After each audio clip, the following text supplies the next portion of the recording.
Welcome to a entirely impromptu and very messy episode of the Amon Sûl podcast. We are going to proceed as though it's normal, even though it's not. And so I'm going to begin by reading our standard introduction. So,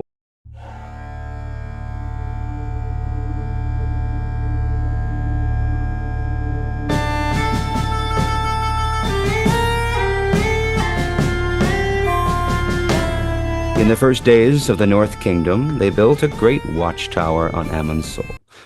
On Weathertop, rather. They called it Amon Sûl. It was burned and broken, and nothing remains of it now but a tumbled ring, like a rough crown on the old hill's head. Yet once it was tall and fair. It is told that Elendil stood there watching for the coming of Gil-galad out of the west in the days of the last alliance. I am your host, Father Anthony Cook, and you are listening to the Amon Sûl podcast.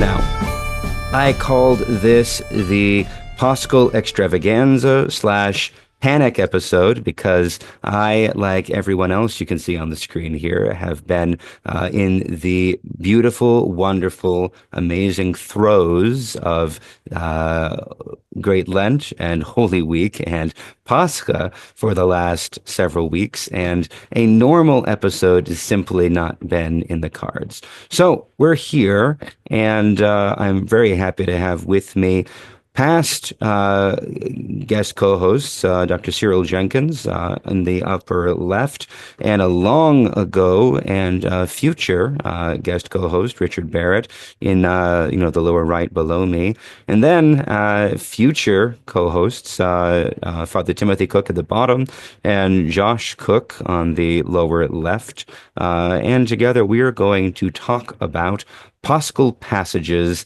in the Lord of the Rings and elsewhere in the Legendarium. This was supposed to be live, but technology hates us, so Zoom is our fallback, and here we are. So, welcome Cyril, welcome Richard, welcome Josh, welcome Father Timothy. Christos Anesti, Christ is risen. Christ aras. Zodvice ras. Yup. There we go. So, this idea, frankly, came from Father Timothy, who had more energy than I did. And I think on Bright Monday or Tuesday, he posted a passage that I had not ever really associated with I never really associated it with Pascha, but I'm just going to jump right in because we're only going to do this for an hour and read this. It is from the chapter "The Steward and the King," and it comes as Faramir and Eowyn are standing on the walls. And Father Tim, if you have it handy, I should give it to you to read, but otherwise I'll read it. And the shadow departed, and the sun was unveiled, and the light leaped forth, and the waters of Anduin shone like silver, and in all the houses of the city men sang for the joy that welled up in their hearts from what source they could not tell. And before the sun had fallen far from the noon, out of the east there came a great eagle flying, and he bore tidings beyond hope from the lords of the west, crying, "Sing now, ye people of the Tower of Anor, for the realm of Sauron is ended forever, and the dark tower is thrown down. Sing and rejoice, ye people of the Tower of Guard, for your watch hath not been in vain, and the black gate is broken, and your king has passed through, and he is victorious. Sing and be glad, all ye children of the west, for your king shall come again, and he shall dwell among you all the days of your life. And the tree that was withered shall be renewed, and he shall plant it in the high places, and the city shall be blessed. Sing, all ye people." So, Should have done it in the third tone. it's true. It's true. So the idea here is we can just talk. Is this the best Paschal example? Again, I never even thought of associating it with Pascha, and yet now that I see it, now that I hear it, it's so alike to what we've been hearing over the last several weeks. Thoughts? I suppose hearing it read aloud, what it reminds me most of is the Chrysostom Easter homily. There seems to be a similar rhetorical ring I hear that. I also hear, elements of, Father Lucas Christensen would freak out, but, rejoice, daughter of Zion, for your king comes to you, from whether it's Zechariah or Zephaniah, it's a similar enough thing from Palm Sunday. Very much that sense it has that prophetic ring as well. Um, And also the 23rd Psalm, lift up your heads, O ye gates, and be lifted up, ye princes, and the King of glory shall come in. All right. Certainly. Uh, Father Tim, what were you thinking when you posted it? I listened to the Lord of the Rings throughout Great Lent, and I finished it before Holy Week. But I went back. I kind of like to do my greatest hits, mostly from Return of the King. And so I happened to be listening to this on my way into the church for Holy Saturday, I think. It was either Holy Friday night or Holy Saturday night. Um, and I'm not sure I'd ever thought about it as being Paschal either, but the bit with the king, or the black gate is thrown down, or the black gate is broken and your king has passed through and he is victorious. Uh, very much the psalm. Um, I also was thinking about today. I was thinking about, because I was looking at the Paradise Cross that Father Scott O'Rourke drew. If you've ever gotten that illustration Hmm. project graphic, um, and I was looking at that because I was using it in a booklet I was making, and I never noticed before that he has the two trees growing together into the cross, which Hmm. presumably are the tree of life and the tree of the knowledge of good and evil. But I love that. That's actually where my mind went tonight, was the tree that was withered shall be renewed. Um, and he shall plant it in the high places. So I was associating it with the tree of life. Hmm. But Which is also, the cross, as well as Father Patrick nicely indicates in the artwork there. So, Josh, how about you? Uh, well, I was reading through The Lord of the Rings throughout Lent. Um, it kept me company in the hospital waiting for baby number four to arrive, and Congratulations again. so thanks. That's so easy. Um, but I actually thought of this a little bit on Holy Saturday with the um oh, what would it be called, the hymn for the three youths, with kind of the repeated refrain, the sing and be glad, all ye children of the West. So that was what my thought was, kind of in the middle of Holy Saturday, was, oh, this this reminds me of Tolkien.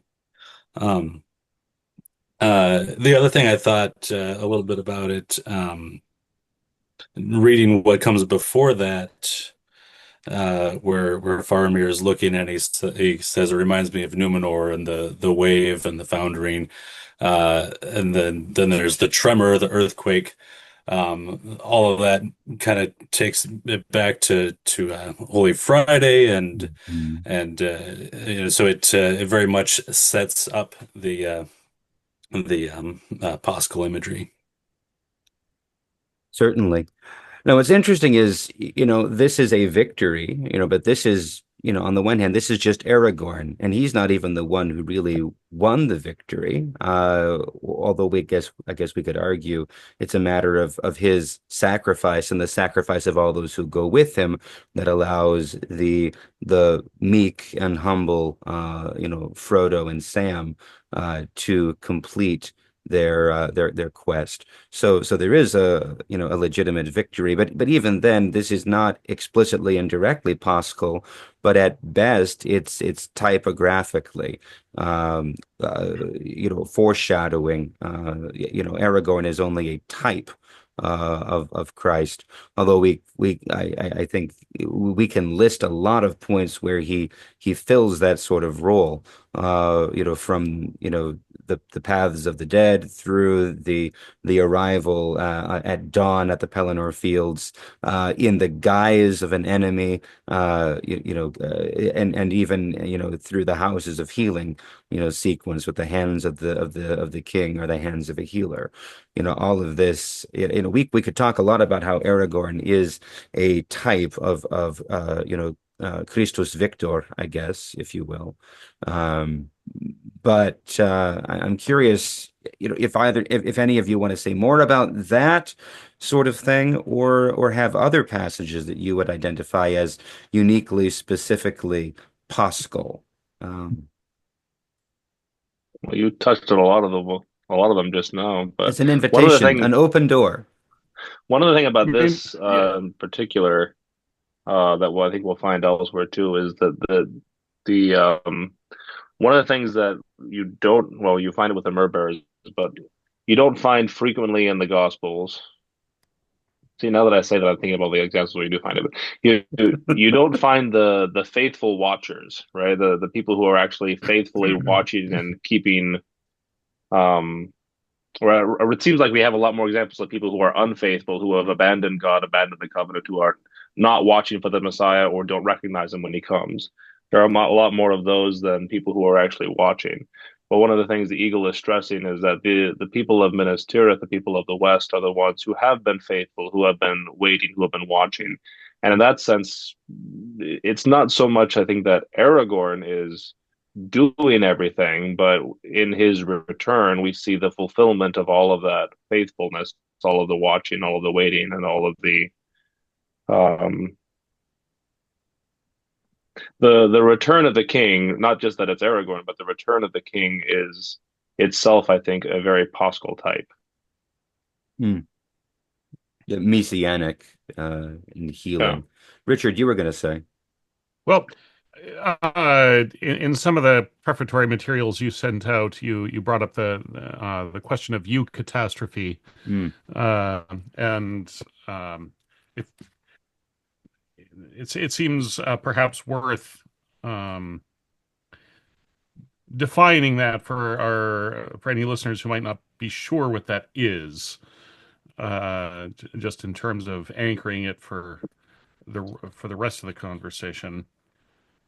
Certainly. Do you have that handy? I could I pull. do, in fact. Then please Um, go to so this is letter 89 in Carpenter, in the page original 100 in Carpenter. the edition that I have. Is that the original edition or the new expanded edition? It's the original. It's the original edition.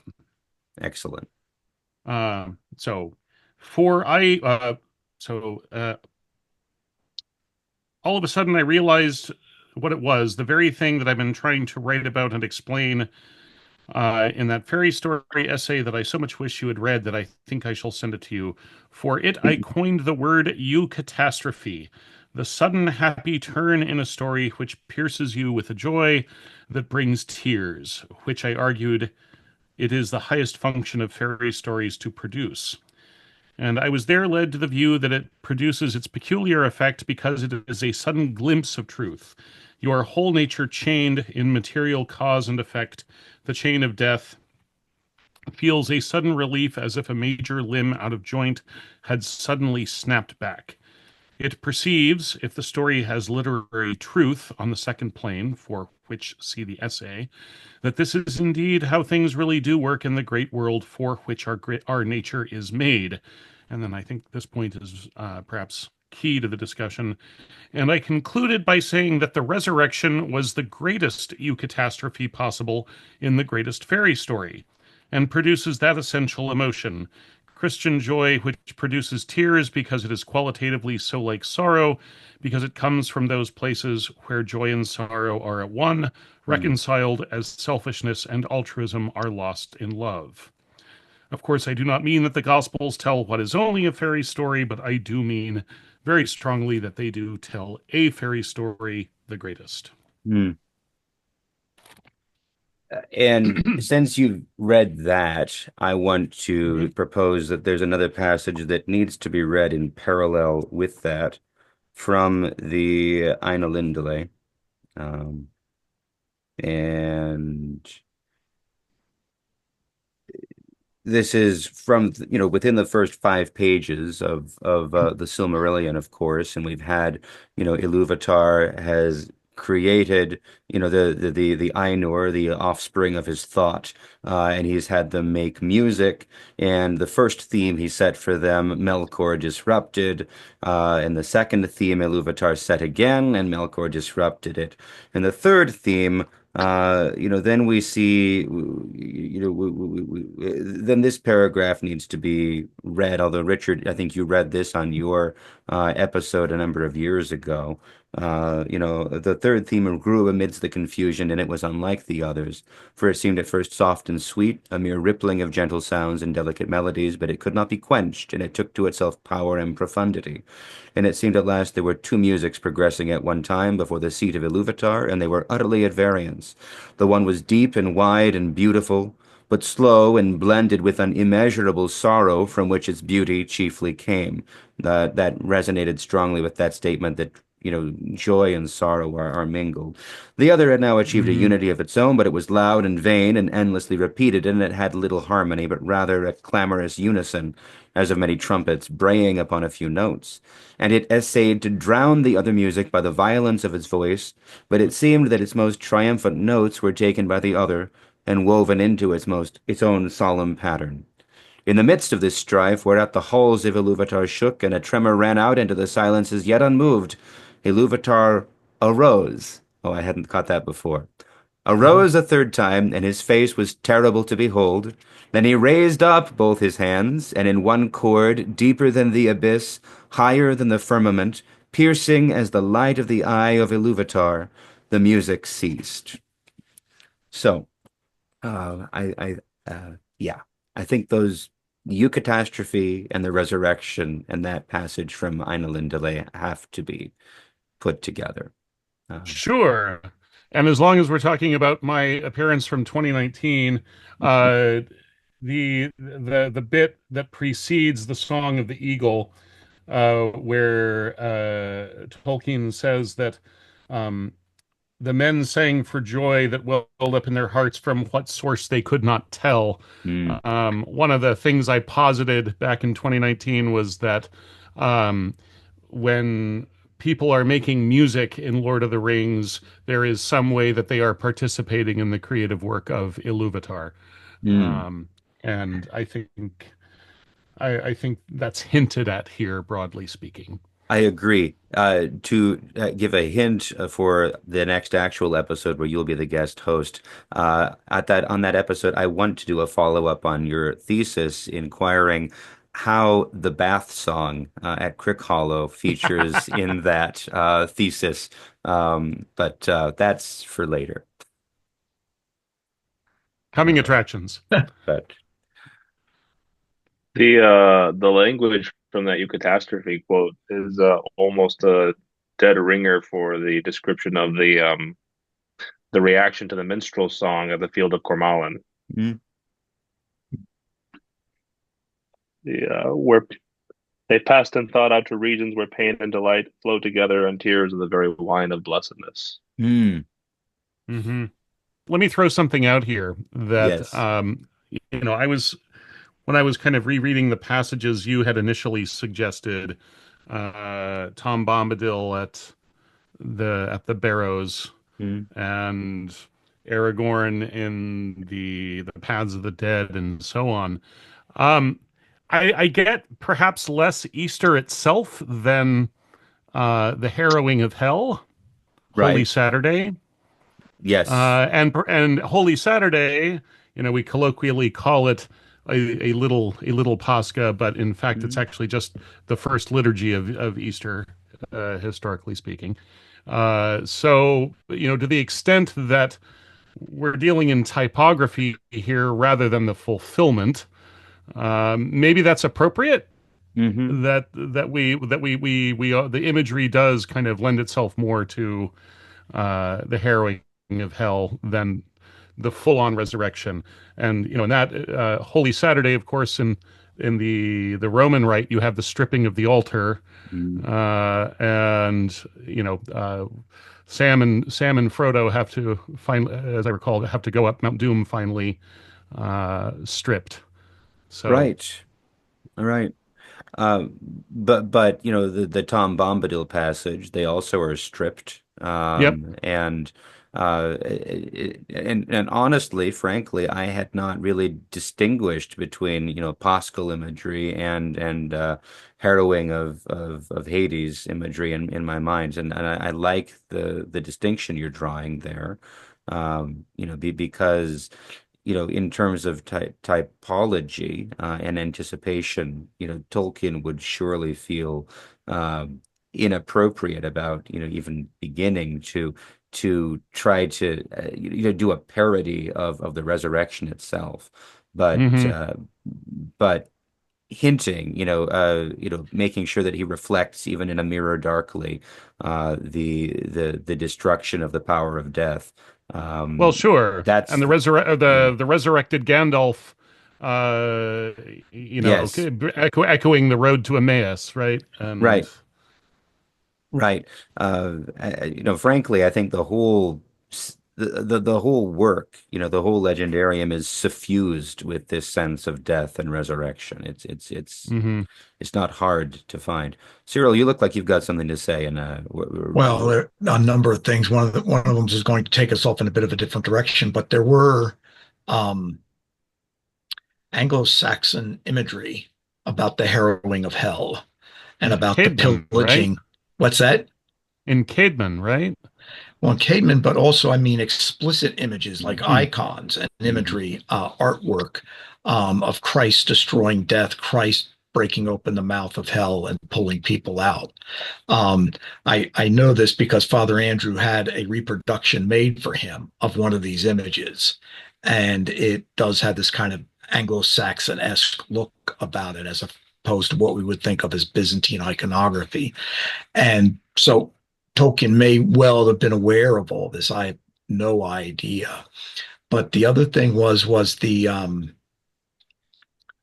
uh what was the beginning was back referenced prior to the announcement of the eagle, where Faramir talks about he says he was surprised to hear himself speak of Westernessy, right? That Numenor, that is this what's happening again? Mhm. And the and I thought about the watchfulness, and then again about the wise and foolish virgins. That in one sense, Faramir was always the wise virgin, and Boromir was not. Boromir was impetuous, and in a sense, he actually had despaired of things. He wanted to take matters into his own hands, where Faramir had not. And so in that sense, they were the very opposite of each other, which Tolkien brings out more than enough. So I think Faramir and Denethor too. Yeah, certainly. Before we go too far afield from the Eagles song, and that sense of you know, the inhabitants of the Tower of Guard of Minas Tirith as those who are watching and waiting. I liked what you were saying, I think Father Timothy, about all those who were not watching, who were not faithful. But the other piece that kind of follows along with that is, we have this, we have the reality where there are those who are watching and waiting for the coming of Christ, but they're the dead, the righteous in Hades, getting back to the harrowing of hell. And we get lines put in their mouths in the hymnography of the church. A lot of it riffing on, the take in the Gospel of Nicodemus. And it's that's an interesting connection as well. With and I don't want to go so far as to say that Faramir functions almost like a forerunner sort of figure, but it is perhaps striking that we get to see Faramir as kind of the voice, narrating the coming of good news there in the Tower of Guard. That's probably pushing the connection a little bit too much. But,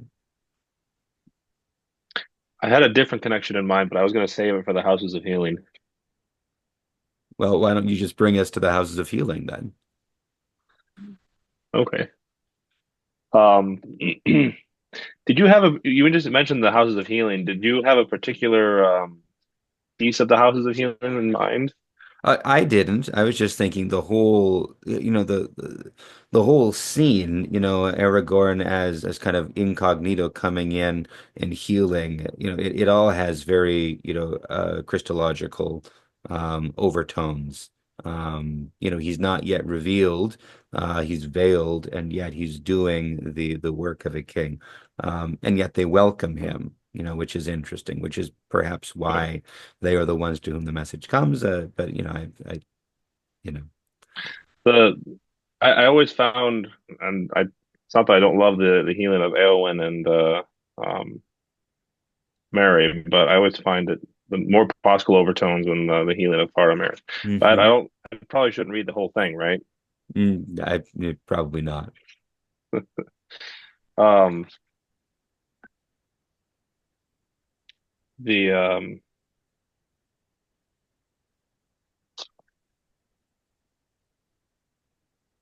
I also feel like I should read every single passage, but I was gonna say we just start with now Aragorn knelt beside Faramir and then go through when he wakes up. But Josh, you want to try taking that reading?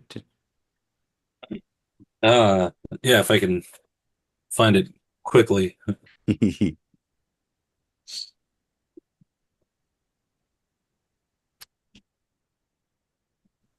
I have another reading that's entirely from outside that I want to pull in before we wrap up. But I think we have lots more mucking around in within Lord of the Rings itself before we get to that point. So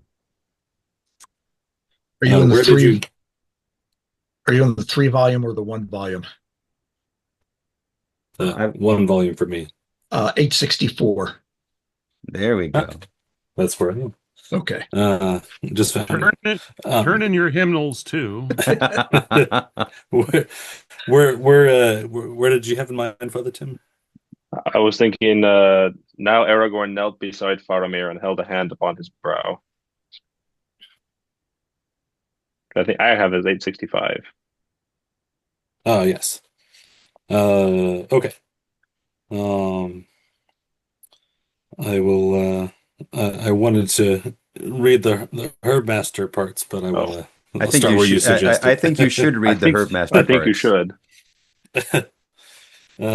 Thereupon the Herbmaster entered. Your lordship asked for Kingsfoil, as the rustics name it, he said, or Athelus in the noble tongue, or to those who know somewhat of the Valinorian. I do so, said Aragorn, and I care not whether you say now Ase Aranian or Kingsfoil, so long as you have some. Your pardon, lord, said the man. I see you are a lore master, not merely a captain of war. But alas, sir, we do not keep this thing in the houses of healing, where only the gravely hurt or sick are tended, for it has no virtue that we know of, save perhaps to sweeten the fouled air or to drive away some passing heaviness. Unless, of course, you give heed to rhymes of old days, which women such as our good Ioreth still repeat without understanding. When the black breath blows and death's shadow grows and all lights pass, come Athelas, life to the dying in the king's hand lying. It is but a doggerel, I fear, garbled in the memory of old wives. Its meaning I leave to your judgment, if indeed it has any. But old folk still use an infusion of the herb for headaches. That in the name of the king, go and find some old man of less lore and more wisdom who keeps some in his house, cried Gandalf. Now, before you read on, Josh, I want to ask those who have more Greek than I do, how would you translate Kingsfoil into Greek? I mean, it's basil, right? I mean, Yeah, it's it's yeah, Basiliko. It's the king's plant. basilico, absolutely. Yeah. It's I like, I go ahead. I actually I make a reference to that in the Saint Richard of Wessex hymnography. Mm, Hmm. yeah. It's which is of course associated with the place where the cross is found. And Hmm. like Tolkien can't be ignorant of this. I've never found anyone else writing about it. It drives me nuts because it's obvious. But Yeah, anyway, yeah. probably basil with a little bit of prehistoric extra oomph, but basil nonetheless. Anyway, Josh, go ahead. Has anyone ever tried bruising basil and then put it in boiling water? No, I've been scared it would not be good and I would be disappointed. Maybe that can be our homework. All right. Now Aragorn knelt beside Faramir and held a hand upon his brow. And those that watched felt that some great struggle was going on. For Aragorn's face grew gray with weariness, and ever and anon he called the name of Faramir, but each time more faintly to their hearing, as if Aragorn himself was removed from them and walked afar in some dark vale, calling for one that was lost. And at last Burgle came running in, and he bore 6 leaves in a cloth. "It is king's foil, sir," he said, "but not fresh, I fear. It must have been culled 2 weeks ago at the least. I hope it will serve, sir." Then looking at Faramir, he burst into tears. But Aragorn smiled. "It will serve," he said. "The worst is now over. Stay and be comforted."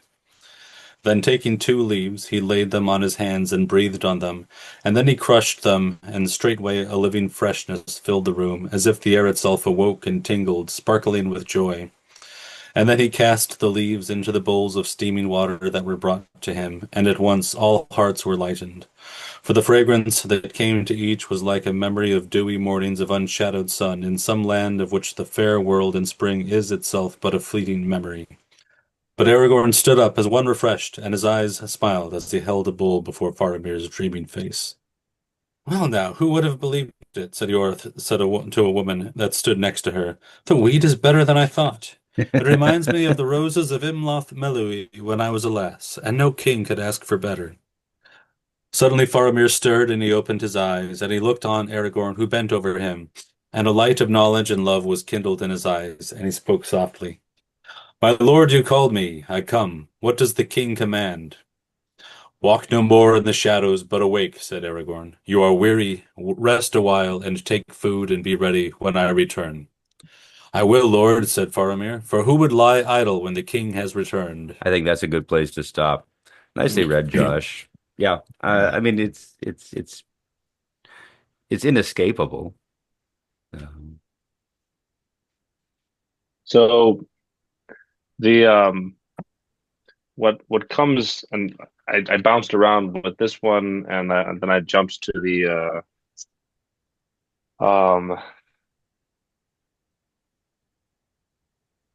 Council of the Captains of the West after the Battle of the Pelennor Field. Because the line that always jumps out at me from that is when Imrahil says, "As for me, the Lord Aragorn I hold to be my liege lord, whether he claims it or no. mm, His wish is to me a command." But jumping to the appendix real fast, it's talking about the stewards. It says, "Each new steward indeed took office with the oath to hold rod and rule in the name of the king until he shall return. But these soon became words of ritual little heeded, for the stewards exercised all the power of the kings. Yet many in Gondor still believed that the king would indeed return in some time to come, and some remembered the ancient line of the north, which it was rumored still lived on in the shadows.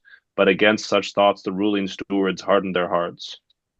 And then that ties in with everything with Denethor, who, at least according to the appendices, had figured out who Aragorn already was, and you get it pretty clearly that he's accusing Gandalf of plotting to put Aragorn in his place. And when you contrast Denethor and all the other stewards before him who hardened their hearts against the return of the king, with Faramir, who is the faithful, the watcher, the one who is not only waiting for but eagerly expecting. And then you have this beautiful moment of recognition when Faramir is pulled out of the darkness, and he recognizes Aragorn, and he knows him, and he greets him, and he hails him as king, mm. which is You get a nice little typology, nice comparisons, Pharisees and Sadducees, and Nicodemus and Joseph of Arimathea, and I wouldn't have thought of casting Faramir as Nicodemus, but Even the wise virgins. I mean, yeah, yeah. So we could talk a lot about that. Cyril, you had a completely different passage in mind, and when I pitched this to you, you want to talk about that a little bit and bring us back? Sure, it's actually it's 2 passages, but very close to each other, and that is at the ford Mm. where Frodo is making his escape, and he's almost, as it were, faded. Um, Then the leader of the nine, who was now half across the ford, stood up menacing in his stirrups and raised up in his hand. Frodo was stricken dumb. He felt his tongue cleave to his mouth and his heart laboring. His sword broke and fell out of his shaking hand. The elf horse reared and snorted. The foremost of the black horses had almost set foot upon the shore. And then we had the whole imagery of everything erupting behind them. With his last failing senses, Frodo heard cries, and it seemed to him that he saw, beyond the riders that hesitated on the shore, a shining figure of white light, and behind it ran small shadowy forms, waving flames that flared red in the gray mist that was falling over the world. The black horses were filled with madness, and leaping forward in terror, they bore their riders into the rushing flood. Their piercing cries were drowned in the roaring of the rivers that carried them away. Then Frodo felt himself falling, and the roaring and confusion seemed to rise and engulf him together with his enemies. He heard and saw no more. And then later on, he is awoken in Elrond's house, and he's plying Gandalf, of course, right? Um,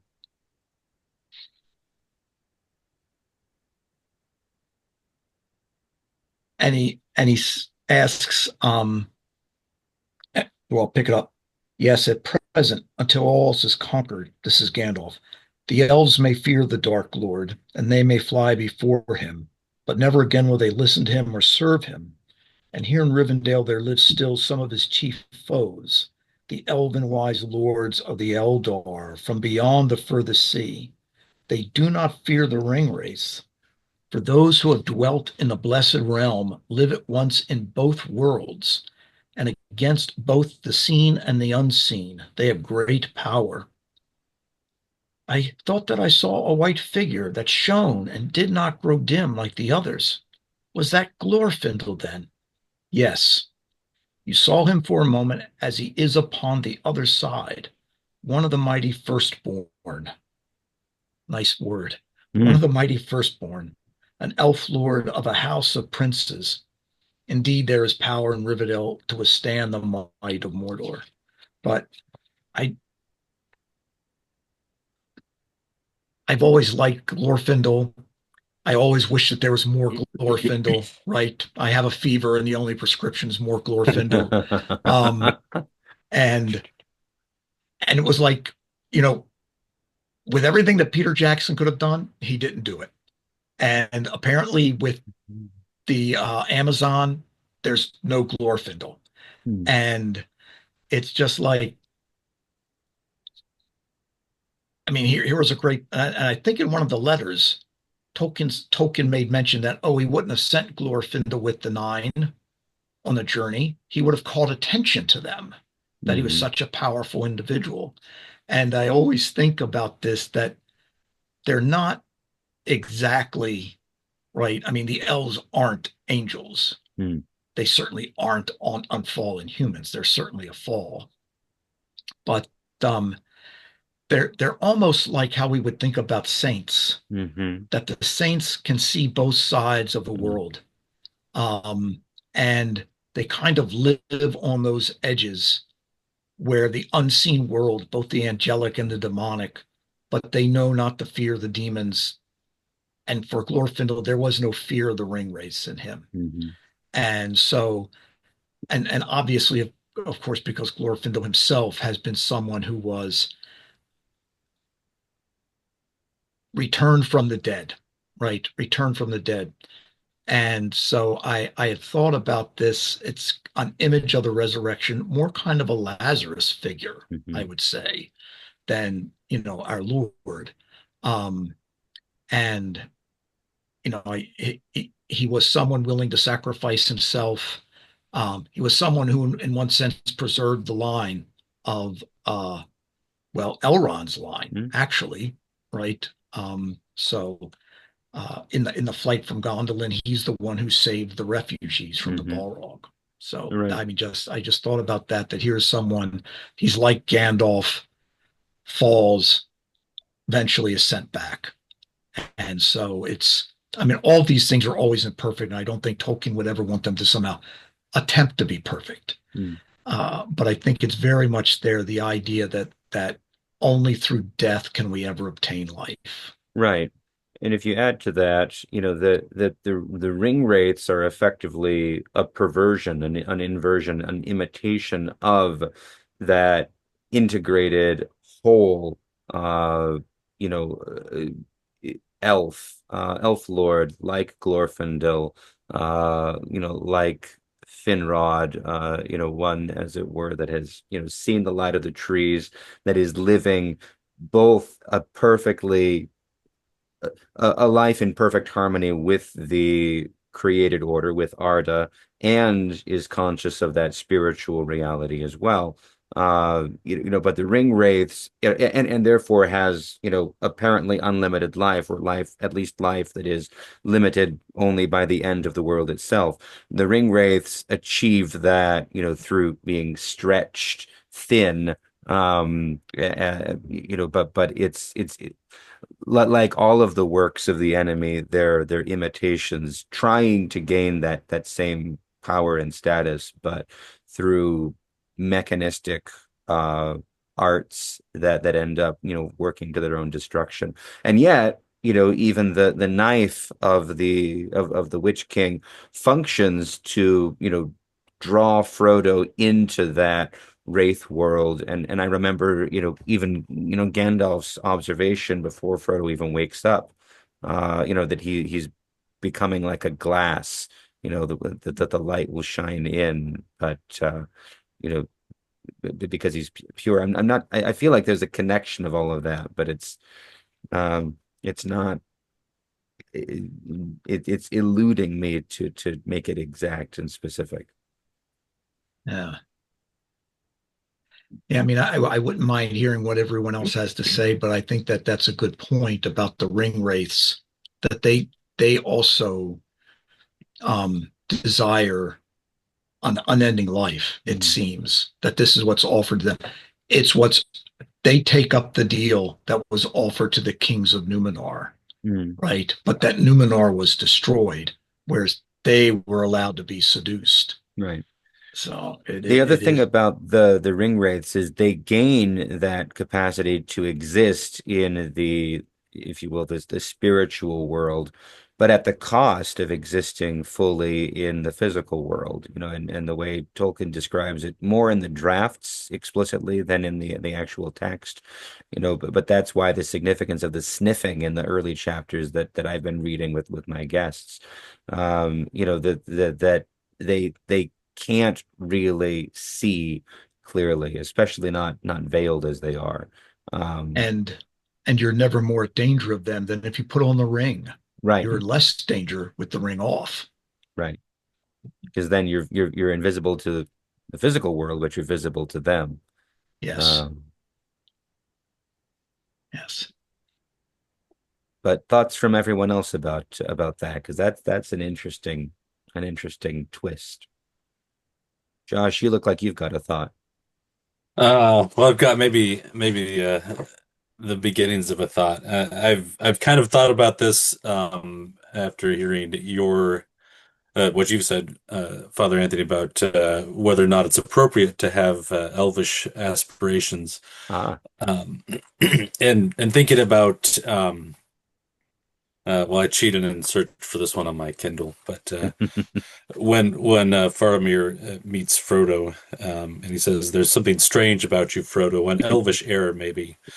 And it's this elvish air that seems to come about with Frodo because of the ring, um, but he's not corrupted by it.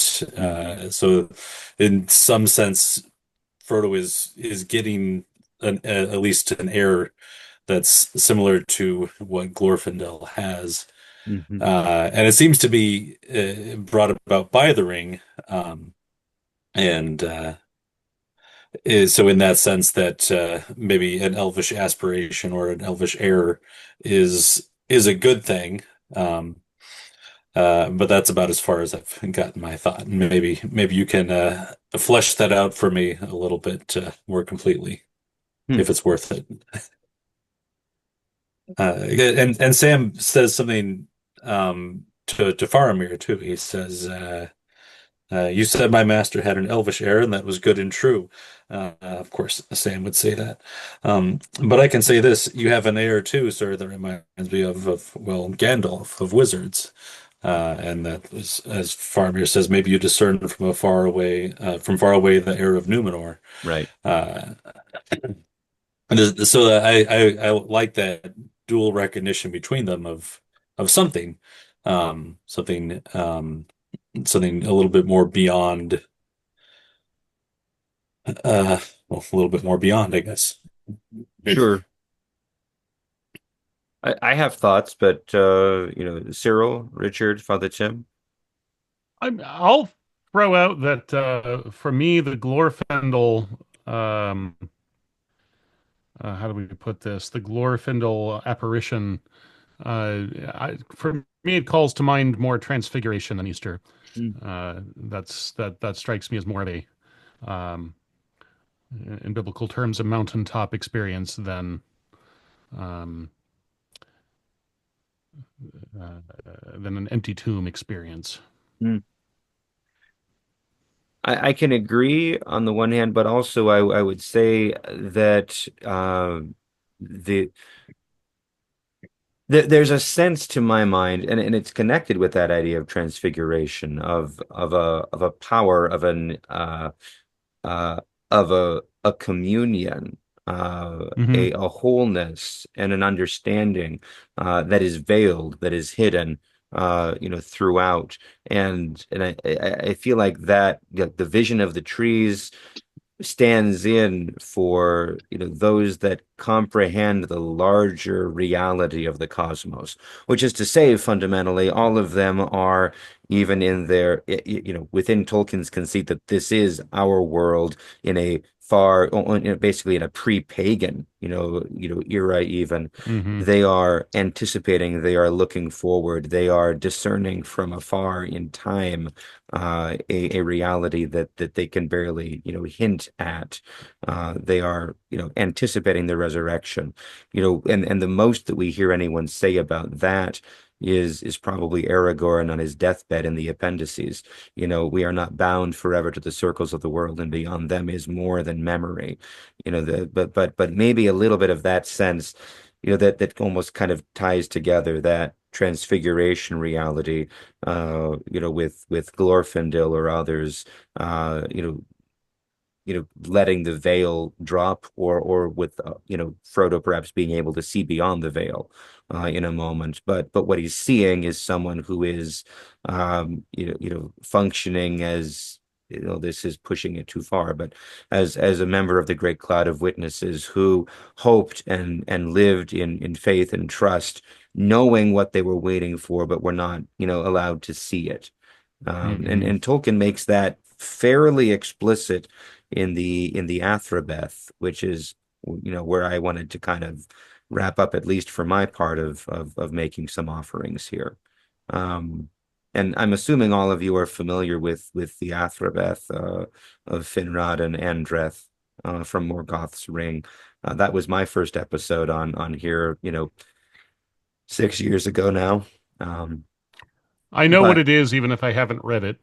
Well, it's if you have it, I would recommend it highly um I would recommend it highly as Bright Week reading. And if you don't have it, I'll find a copy and send it to you. I have a PDF I can send it, but if you have um, the History of Middle Earth, I think it's volume 5, Yeah, The Ring of Morgoth. yeah. It's in Um, there. But yes, the basic conceit is, and to try to sum up what I've talked about before, and frankly, I think this is the most possible thing Tolkien ever wrote, although it's veiled. But the conceit is a conversation between Finrod, before the Battle of Dagor Bragollach, I believe, of the Sudden Flame.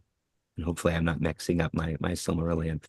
He has a conversation with a wise woman of the House of Beor, so would be probably a great aunt of Beren. So it's in that era, and she's getting old, and he's basically coming and saying, it's okay, you're going to die. You are meant to die. This is the gift of the one to men. And she says, you say that all the time, you elves, and you make us crazy with it because our belief is that we were not created to die, that we were created to live forever.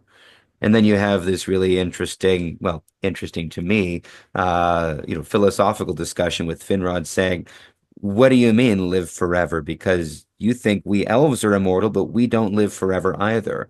We expect an end because Arda will end, and our life is bound to Arda. So when it ends, we will end, and we have no hope of any life that goes past that. So we aren't immortal. We don't live forever. We live as long as the earth does, and that is why we have sorrow. Is that what you mean? You were supposed to live, as long as the world? And she says, no. I mean, I didn't know that about elves, but we believe we were taught, it's handed down from, parent to child that man was, we were created to live without end forever, actually forever. And he says, if, if that's what you say, then you're and you say that the enemy, that Morgoth took this from you. I will tell you that if this was your birthright from the one, Morgoth could never take that gift from you. So what did you men do in the dark of your past? And she's like, I'm not going to talk about that. So now we've all of a sudden intuited a fall. But Finrod is delightful, and he effectively jumps and says, but if that's true, then you have just brought hope to me and to all of the elves, because it implies that Eru built into the creation from the very beginning, a hope, a continuance, a healing to Arda Mard that the elves had never even hoped for. And this is where I want to pick up in reading. He says, this is strange to me, and even as your heart did when I spoke of your unrest, so now mine leaps up as at the hearing of good news. This then I propound was the errand of men, not the followers, but the heirs and fulfillers of all, to heal the marring of Arda already foreshadowed before their devising, and to do more, as agents of the magnificence of Eru, to enlarge the music and surpass the vision of the world. For that Arda healed shall not be Arda unmarred, which we're not rewinding, but a third thing and a greater, and yet the same. I have conversed with the Valar, who were present at the making of the music ere the beginning of the world began, and now I wonder, did they hear the end of the music? Was there not something in or beyond the final chords of Eru which, being overwhelmed thereby, they did not perceive? Or again, since Eru is forever free, maybe he made no music and showed no vision beyond a certain point. Beyond that point, we cannot see or know until by our own roads we come there, Valar or Eldar or men. And they kind of skips it. So then, skipping ahead, Andreth says, what then would you say is the supreme moment that Eru has reserved? Ah, wise lady, said Finrod, I am an Eldar, and again I was thinking of my own people. But nay, of all the children of Eru, I was thinking that by the second children we might have been delivered from death. Forever, as we spoke of death being a division of the united, I thought in my heart of a death that is not so, but the ending together of both. A permanent death.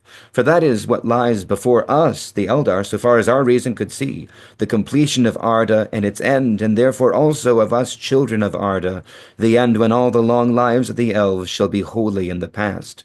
And then suddenly I beheld as a vision Arda remade, and there the Eldar, completed but not ended, could abide in the present forever, and there walk maybe with the children of men, their deliverers, and sing to them such songs as even in the bliss beyond bliss should make the green valleys ring, and the everlasting mountain tops to throb like harps. And then they get lost, but Andreth says, but we lost that. We lost that power. Now we die. How can we, we have no, he says, she says, if by our aid your everlasting mansions were to be prepared, They will not be built now. And Finrod says, have you then no hope? Uh, and I did this in the episode. I need to not do it again. But she basically says, I have no hope, but there are those of my people, and to such questions of how anything could be fixed, to such questions, only those of the old hope, as they call themselves, have any guess of an answer. And you know, and Finrod says, "What is the old hope?" And she says, "Well, they say that the One will himself enter into Arda and heal men and all the marring from the beginning to the end. This they say also, or they feign, is a rumor that has come down through years uncounted, even from the days of our undoing." And Tolkien doesn't really push beyond that, but uh, the hope, the word hope that he uses, uh, is Estel. And if we remember, that was Aragorn's name as a child.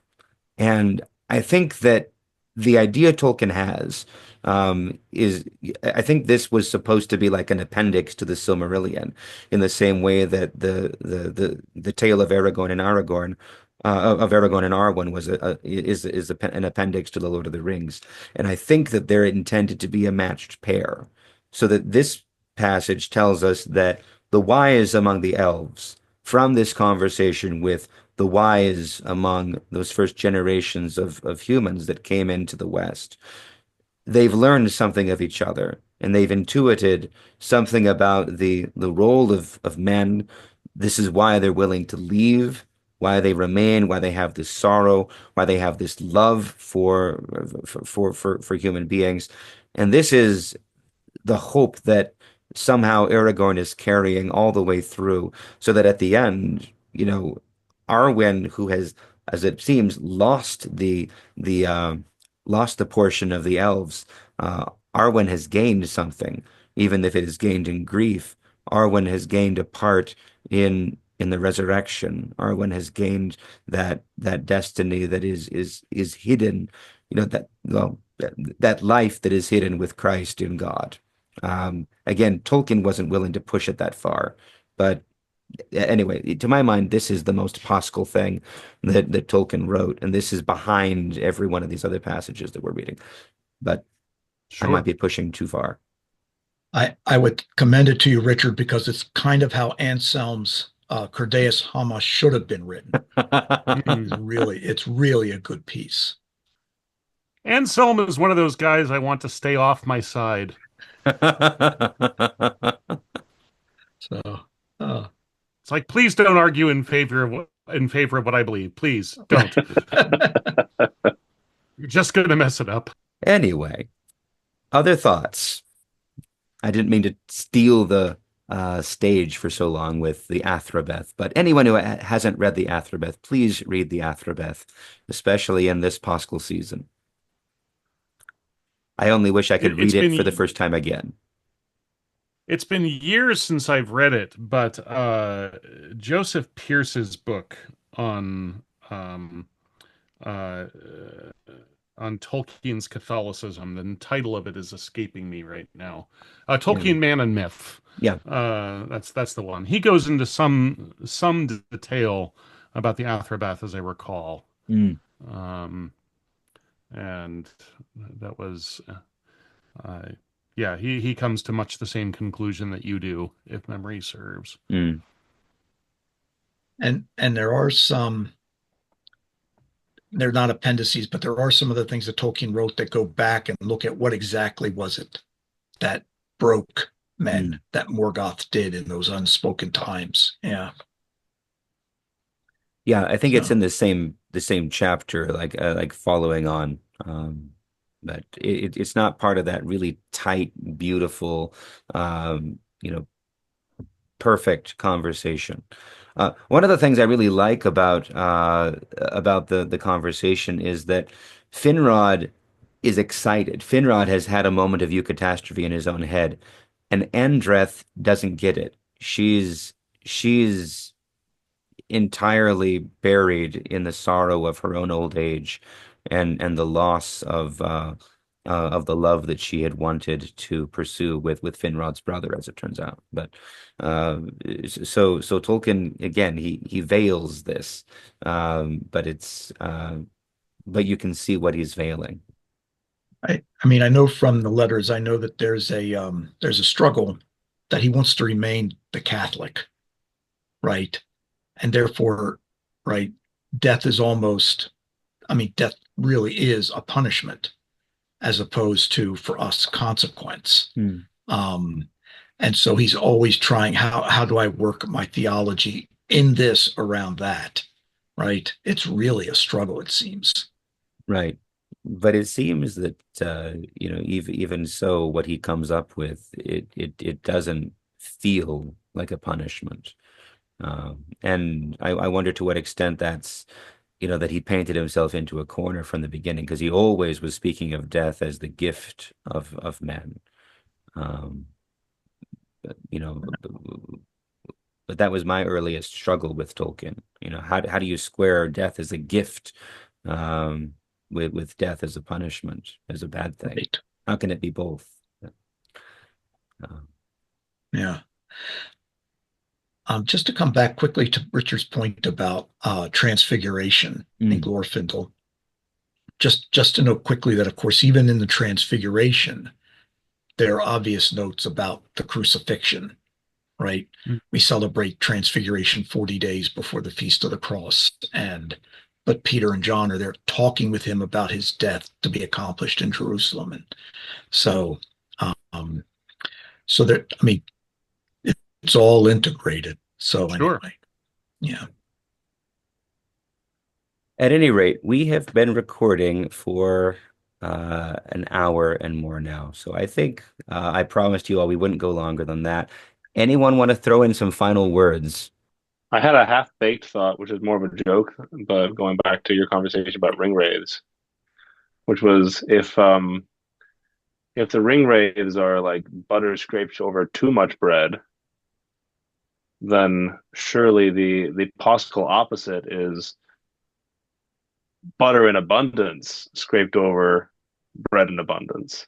So I think we should all go put lots of butter on our bread, and that's this bright week. And it A needs to butter be mountain, even. a butter mountain Yes, on exactly. a butter mountain on your tsureki, and add some strawberry jam. Perfect. Yeah. Or forget the strawberry jam, but just make sure that there's plenty of butter. Hang on, are And the you good stuff. saying, give us give us nice tsureki and keep nasty strawberry jam? Okay. I'm very grateful to you all for joining me this evening, especially last minute, especially, because I had wanted to have a full episode this month, and that was simply not in the cards. So thank you all for saving my bacon now that we can eat bacon. And I will look forward to Richard. We should be speaking in time for the May 25th episode. And Josh, I'll hope to have you for the June 25th episode. Father Tim, the invitation stands, but you've said no every other time I've invited, so I'll have to push you again. But and I have more brothers too. But Cyril, thank you so much for coming back so quickly. Thank you very much for inviting me, Father. This was great. And let's maybe wrap up with everyone's favorite language for Christ is risen. Cyril, you can go first. Well, I will steal it all from you, but Christos anesti. So, Okay, alithos anesti. Josh, will I be in trouble for this? Our deacon and I have a good time with this every year. So, Huta Christ! And what's the response? Who? Vegeta. Oh my goodness. Richard? Oh, how about Christaras? Sothlicha ras. Father Tim? Almasi come. come. And then I'll just say Christ is risen. Deity is risen. Truly is risen. He truly is risen. Truly is. All righty. Thank you all so very much. Verily, he is risen. And thanks to all of our producers who are extremely kind in throwing all this together. I'm not going to do normal credits. I'll simply say, God bless you all. A blessed Pascha, and we will see you still, I think, in the Paschal season for the next episode. So Christ is risen. Have a good night. Truly, he is risen. Indeed, he's risen.